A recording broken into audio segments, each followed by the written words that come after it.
ओम शांति। 10 जनवरी 2025 के बाबा के महावाक्य। बाबा कहते, मीठे बच्चे, बाप तुम्हें ज्ञान योग की खुराक खिलाकर जबरदस्त खातरी करते हैं, तो सदा खुश मौज में रहो और श्रीमत अनुसार सबकी खातरी करते चलो।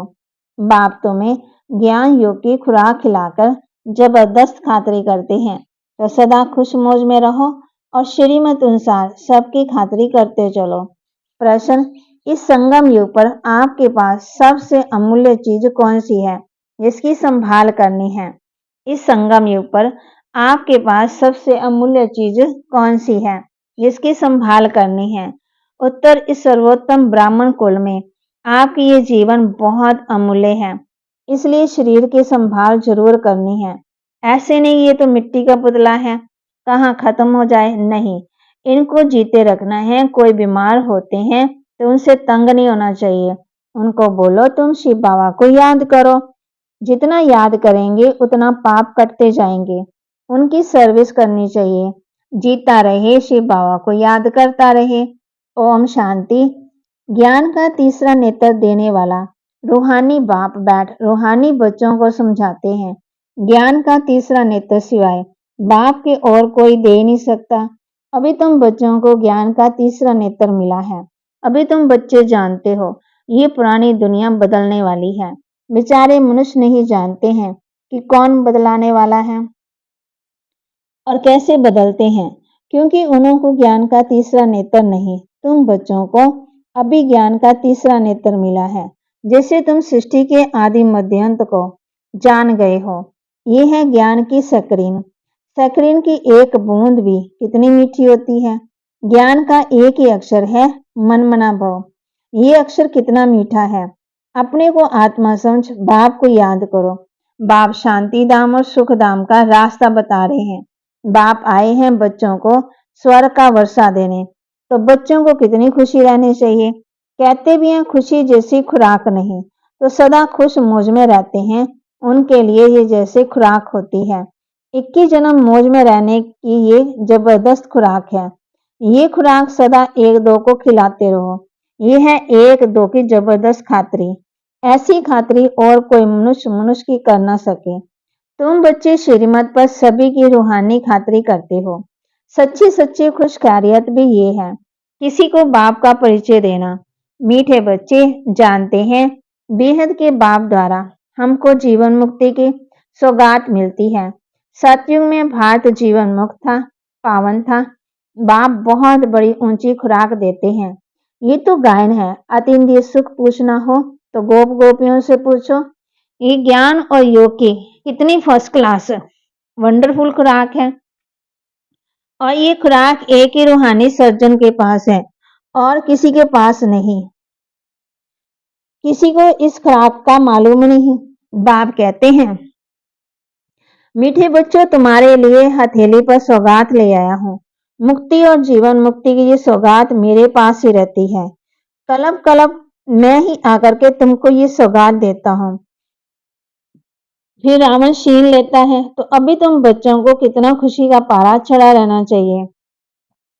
तुम जानते हो हमारा एक ही बाप टीचर है, सच्चा सच्चा सदगुरु है जो हमको साथ ले जाते हैं। मोस्ट बिलेव्ड बाप से विश्व की बादशाही मिलती है। ये कम बात है क्या? बच्चों को सदा हर्षित रहना चाहिए। Godly student life is the best life. ये अभी का ही गायन है। फिर नई दुनिया में तुम सदा खुशियां मनाते रहेंगे। दुनिया नहीं जानती कि सच्ची सच्ची खुशियां कब मनाई जाएंगी। मनुष्यों को तो सच्चों का ज्ञान ही नहीं है, तो यहाँ ही मनाते रहते हैं। परंतु इस पुरानी तमो प्रधान दुनिया में खुशी कहाँ से आई? यहाँ तो त्राही त्राही करते रहते। कितना दुख की दुनिया है। बाप तुम बच्चों को कितना सहज रास्ता बताते हैं। ग्रस्त भार में रहते कमल फूल समान रहो। धंधे दौरी आदि करते भी मुझे याद करते रहो। जैसे आशिक और माशिक होते हैं, वह तो एक दो को याद करते रहते। वह उनका आशिक, वह उनका माशिक होता। यहाँ ये बात नहीं है। यहाँ तो तुम सभी एक माशिक के जन्म जन्मांतर से आशिक रहे हो। बाप तुम्हारा कभी आशिक नहीं बनता। तुम उस माशूक को आने के लिए याद करते आए हो। जब दुख ज्यादा होता है तो ज्यादा सिमरन करते हैं, तब तो गाते हैं दुख में सिमरन सब करे, सुख में करे ना कोई। इस समय जैसे बाप सर्वशक्तिवान है, दिन प्रतिदिन माया भी सर्वशक्तिवान है, तमो प्रधान होती जाती। इसलिए अब बाप कहते हैं, मीठे बच्चों देही अभिमानी बनो, अपने को आत्मा समझ मुझ बाप को याद करो और साथ साथ दैवी गुण भी धारण करो। तुम ऐसे लक्ष्मी नारायण बन जाएंगे। इस पढ़ाई से मुख्य बात है याद की। ऊंच ऊंच बाप को बहुत प्यार स्नेह से याद करना चाहिए। वह ऊंच ऊंच बाप ही नई दुनिया स्थापन करने वाला है।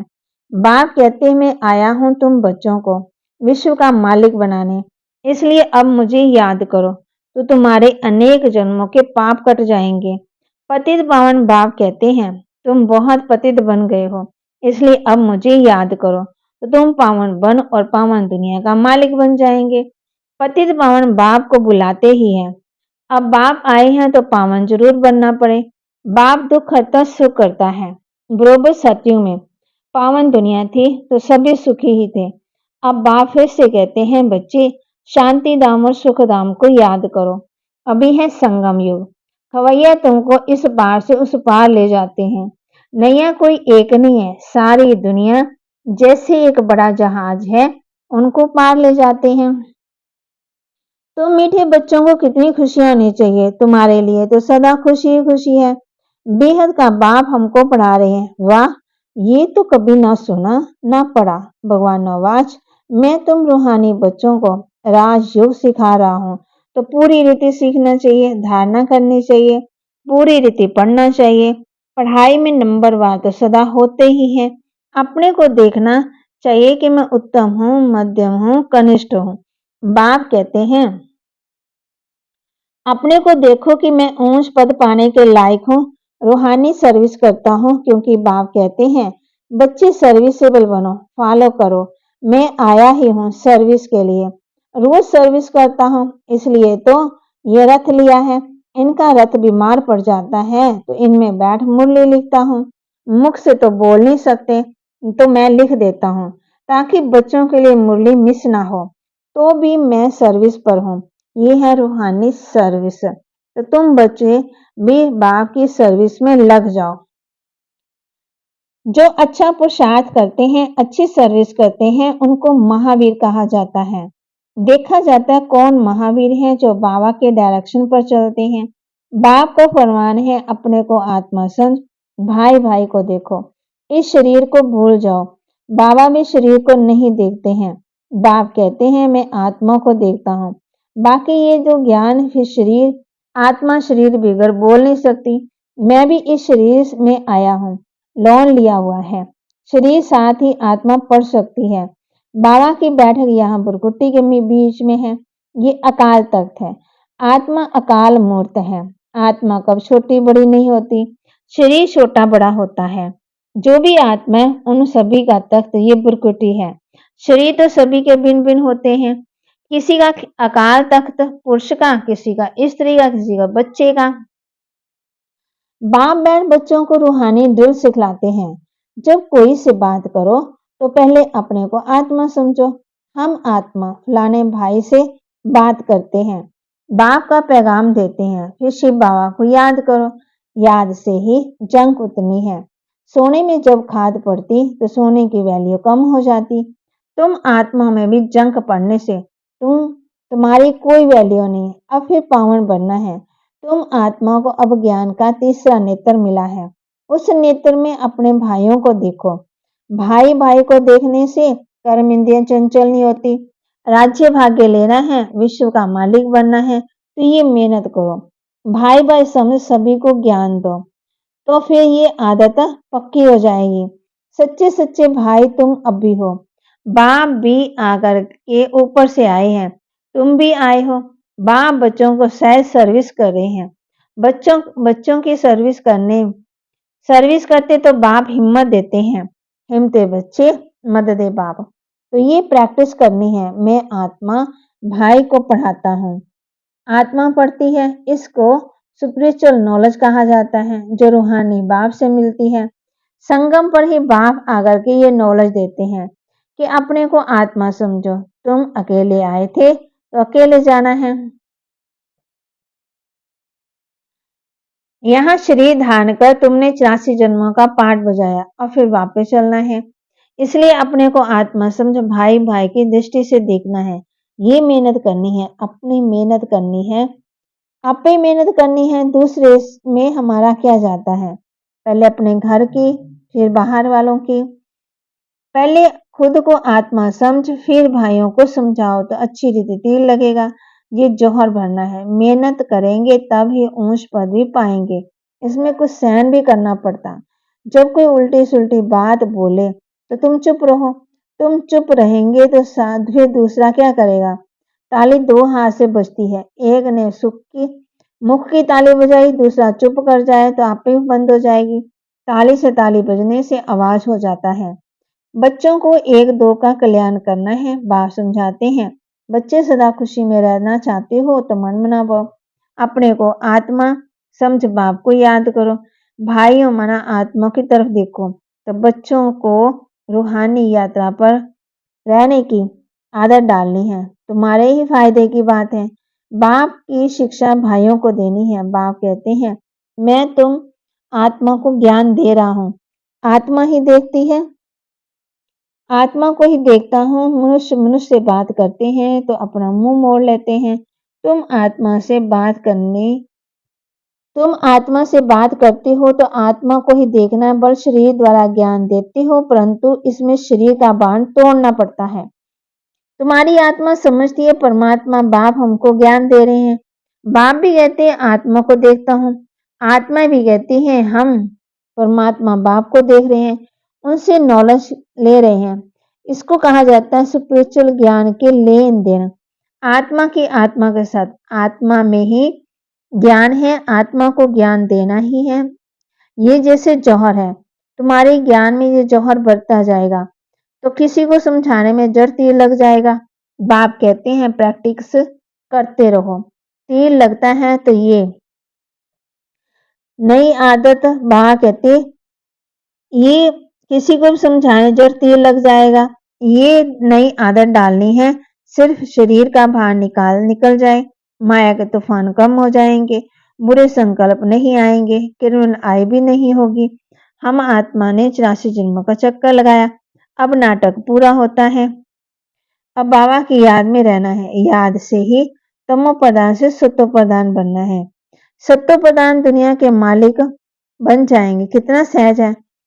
बाप बाप जानते हैं बच्चों को ये शिक्षा देना मेरा भी पाठ है, कोई नई बात नहीं है।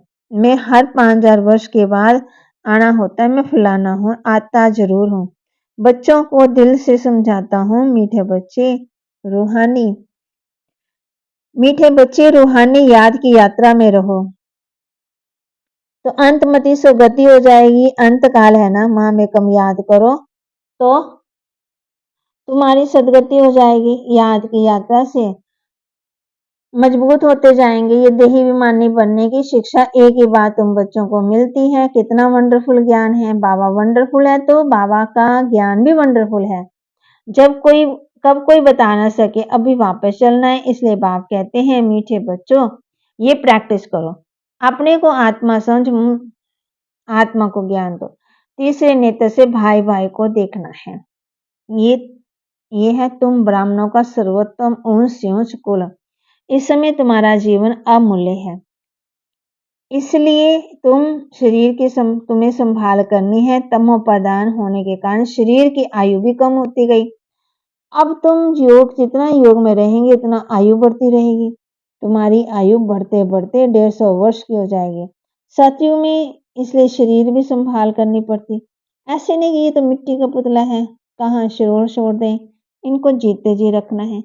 ये अमूल्य जीवन है। कोई बीमार होते हैं तो उनसे तंग नहीं होना है। बोलो शिव बाबा को याद करो, इतना याद करेंगे उतना आप उनके पाप करते जाएंगे। उनकी सर्विस करनी चाहिए, जीता रहे, शिव बाबा को याद करता रहे। ये समझ तो रहती है ना कि हम बाबा को याद करते हैं, आत्मा याद करती है बाप से वर्षा पाने के लिए। अच्छा मीठे मीठे सिकिलदे बच्चों प्रति माता पिता बाप दादा का याद प्यार याद प्यार और गुड मॉर्निंग।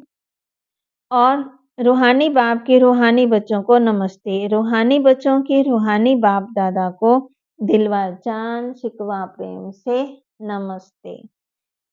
अपने को देखो कि धारणा के लिए मुख्य सार, अपने को देखो कि मैं पुरुषार्थ में उत्तम हूँ, मध्यम हूँ या कनिष्ठ हूँ। मैं ऊंच पद पाने के लायक हूँ। मैं रूहानी सर्विस करता हूँ। तीसरे नेत्र से आत्मा भाई को देखो। भाई भाई समझ सभी को ज्ञान दो। आत्मिक स्थिति में रहने की आदत डालो तो कर्म इंद्रियां चंचल नहीं होंगी। वरदान, ब्रह्मा बासमान महात्याग से महान भाग्य बनाने वाले फरिश्ता स्व विश्व महाराजन भव। ब्रह्मा बासमान महात्याग से महाभाग्य बनाने वाले फरिश्ता स्व विश्व महाराजन भव। फरिश्ता सो विश्व महाराजन बनने का वरदान उन्हीं बच्चों को प्राप्त होता है जो ब्रह्मा बाप के हर कदम के पीछे कदम उठाने वाले हैं, जिनका मन बुद्धि संस्कार सदा बाप के आगे समर्पित है। जैसे ब्रह्मा बाप ने इसी महात्याग से महान भाग्य प्राप्त किया था, नंबर 1 संपूर्ण फरिश्ता और नंबर 1 विश्व महाराजन बने, तो ऐसे फॉलो फादर करने वाले बच्चे भी महान त्यागी व सर्वस्व त्यागी होंगे। संस्कार रूप से भी विकारों के वंश का त्याग करेंगे। स्लोगन, अभी सब आधार टूटने हैं, इसलिए एक बाप को अपना आधार बनाओ। अभी सब आधार टूटने हैं, इसलिए एक बाप को अपना आधार बनाओ। अपनी शक्तिशाली मनसा द्वारा साकाश देने की सेवा करो। इतनी सारी प्रकृति को परिवर्तन करना, तमोगुणी संस्कारों वाली आत्मा को तमोगुणी वाइब्रेशन को बदलना और स्वयं को भी ऐसे खूने नाहक वायुमंडल के वाइब्रेशन से सेफ रखना तथा उन आत्माओं को सहयोग देना, इस विशाल कार्य के लिए मनसा को शुभ भावनाओं से संपन्न शक्तिशाली बनाओ। तो बाबा के महावाक्य को लाइक करें, शेयर करें और सब्सक्राइब करें और अपने जीवन में धारण करें। मन बुद्धि संस्कार सदा बाप के आगे समर्पित करें, तो महात्याग से महान भाग्य प्राप्त होता रहेगा। ओम शांति।